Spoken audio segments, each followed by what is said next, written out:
Welcome to R S learning zone. उम्मीद है आप सब खैरियत से होंगे। आज हम स्टार्ट करने जा रहे हैं lesson number 31 final term series psychology 406 का क्रिएटिव लर्निंग इन्वायरमेंट। ये है आज हमारे पास लेसन।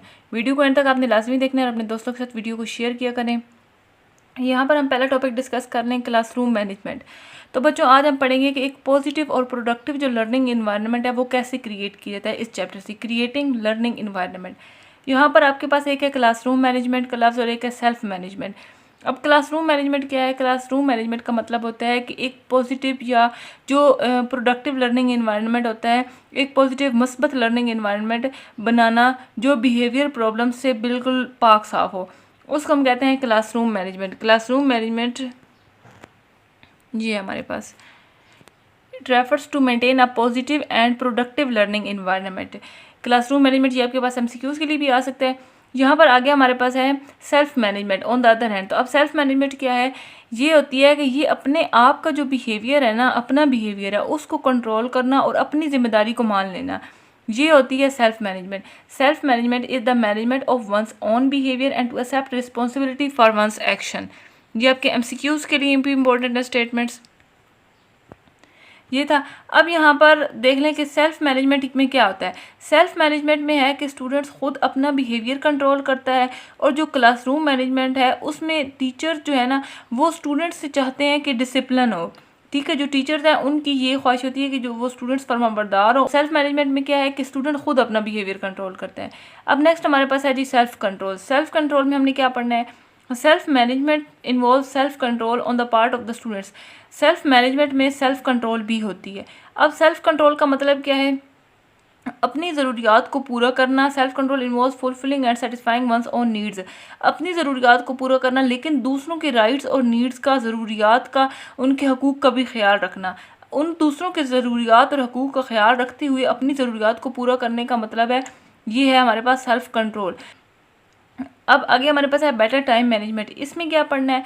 बेटर टाइम मैनेजमेंट में हमारे पास पहले है allocated time, engaging time, time on task. अब यहाँ पर हम पहले देख लें कि एलोकेटेड टाइम, इसमें हमने क्या पढ़ना है। एलोकेटेड टाइम यानी कि वो वक्त जो टीचर ने लर्निंग के लिए रखा हुआ है। Allocated time, one way to better time management in estimating the amount actually spent on learning. Engage time कौन सा होता है? वो वक्त होता है जो स्टूडेंट्स एक्टिव लर्निंग में गुजारते हैं। This is the refer to time period specifically spends in actively learning. जो यहाँ पर आपके एमसीक्यूज भी आ सकते हैं इन स्टेटमेंट से। कॉन्सेप्चुअल क्वेश्चन तो आए बाद में आएंगे, लेकिन ये एमसीक्यूज आपके ज़रूर आ सकते हैं। टाइम ऑन टास्क थर्ड हमारे पास है। इसमें क्या है? इसमें है कि वो वक्त जो किसी स्पेसिफिक काम को सीखने में गुजरता है उसको हम कहते हैं टाइम ऑन टास्क। मगर ये भी याद रखें कि जो भी हम वक्त गुजारते हैं उस चीज़ को सीखने के लिए, तो वो ज़रूरी नहीं है कि वो रियल लर्निंग ही हो।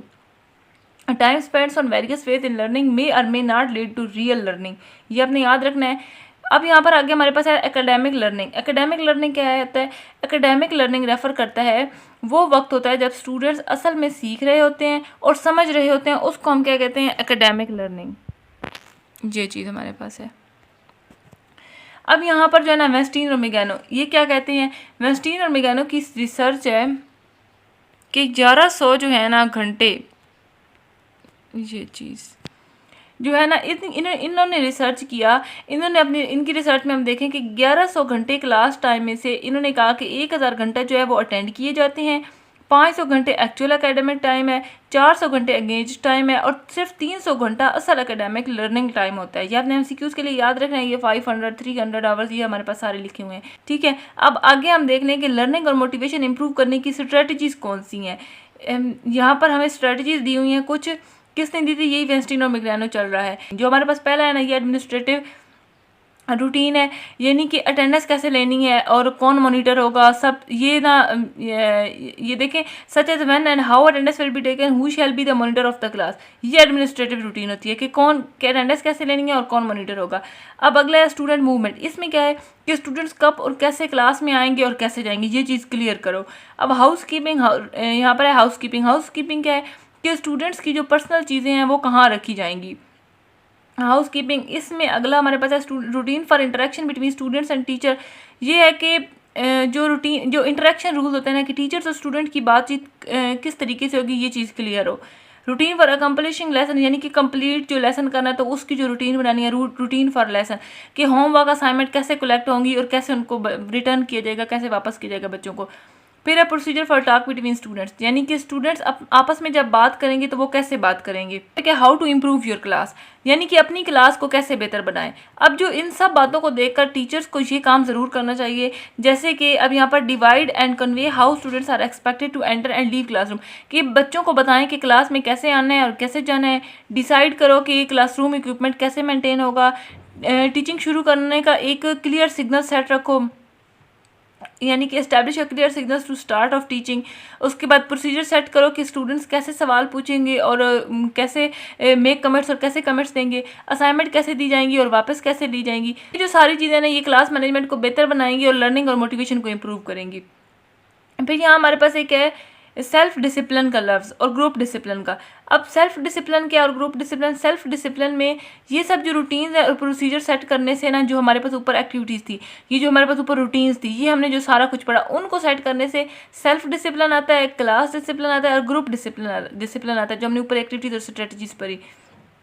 ये था जी हमारा आज का लेसन। इसमें अब हम देख लेते हैं कि हमारे पास इंपॉर्टेंट क्वेश्चंस कौन से बन रहे हैं। तो एक तो हमारे पास बन रहा है पहला ही कि क्लासरूम मैनेजमेंट क्या है। तो बच्चों, क्लासरूम मैनेजमेंट का मतलब है कि एक पॉजिटिव और प्रोडक्टिव लर्निंग इन्वायरमेंट बनाना। और उसके बाद सेल्फ मैनेजमेंट का मतलब क्या है। इसका मतलब सेल्फ मैनेजमेंट से मुराद है कि स्टूडेंट्स अपने बिहेवियर को खुद कंट्रोल करता है और ये अपनी जिम्मेदारी लेना और अपने अमाल का जवाबदेह होना, इस तरह का मतलब ले लें। ठीक है, जैसे कि to accept responsibility for one section, अपने अमाल का खुद जवाबदेह होना। एलोकेटेड टाइम क्या होता है। तो एलोकेटेड टाइम वो टाइम होता है, वो वक्त होता है जो टीचर ने स्पेसिफिकली लर्निंग के लिए रखा होता है। नेक्स्ट यहाँ पर देख लें तो एकेडमिक लर्निंग जो है वो कैसे, उस एकेडमिक लर्निंग टाइम किसे कहते हैं। तो academic learning time refer to the time student spend on real learning and understanding. जो रियल लर्निंग और अंडरस्टैंडिंग पर वक्त लगाया गया उसको हम कहते हैं एकेडमिक लर्निंग। फिर हमारे पास यहाँ पर है एक सेल्फ कंट्रोल। सेल्फ कंट्रोल का मतलब क्या होता है। इसका मतलब होता है कि अपनी ज़रूरियात पूरी करना लेकिन दूसरे के हकूक़ का भी ख्याल रखना। यहाँ पर फिर हमें ये वेस्टिन और मिग्रेनो ने कौन सी स्ट्रेटजीज दी थी ये, और how to improve your class में, ये अपने पॉइंट्स कर लेने हैं। तो ये था जी हमारा आज का लेसन। मुझे अपनी दुआ में याद रखिएगा। मिलते हैं नेक्स्ट लेक्चर के साथ, तब तक अपना ख्याल रखिए। अल्लाह हाफिज़।